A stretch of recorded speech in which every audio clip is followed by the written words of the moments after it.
যন্ত্রের সাহায্যে কাটছেন কাঁচা ঘাস, এরপর নিজ হাতেই সেগুলো দিচ্ছেন গরুর সামনে, খাওয়াচ্ছেন পরম যত্নে। ভোর থেকে রাত পর্যন্ত এভাবেই সময় কাটে চট্টগ্রামের ফটিকছড়ি উপজেলার দক্ষিণ দৌলতপুর গ্রামের বাসিন্দা মোহাম্মদ এনামের। দীর্ঘ প্রবাস জীবন শেষে দেশে ফেরার পর নিজ জমিতে চাচার সঙ্গে শুরু করেছিলেন শতাব্দী এগ্রো ফার্মস।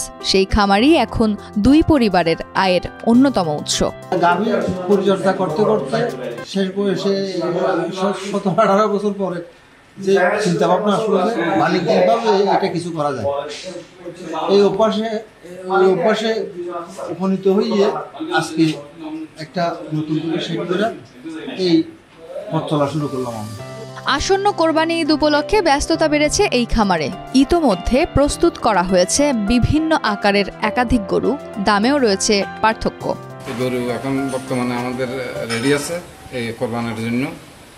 আর আমরা এই ন্যাশনাল খাবার দিয়া এবং এই শুকনা খাবার আর ঘাসের করছি, আমরা এই চাষ করছি, ওখান থেকে আমরা খানা খাওয়াই, বাইরের অন্য কোনো খানা খাওয়াই না। আমরা হয়েছে আমাদের এই 100 কেজির থেকে অন্তত 250 কেজি পর্যন্ত আছে আমাদের ফার্মে গরু।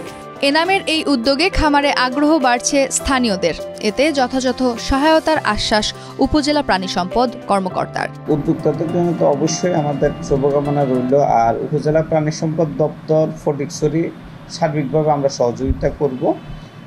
অবশ্যই ওনাদের উচিত আমাদের সাথে যোগাযোগ করা। আমরাও সার্বক্ষণিক বিভিন্ন ট্রেনিংগুলোতে তাদেরকে ইনক্লুড করার ব্যবস্থা করব।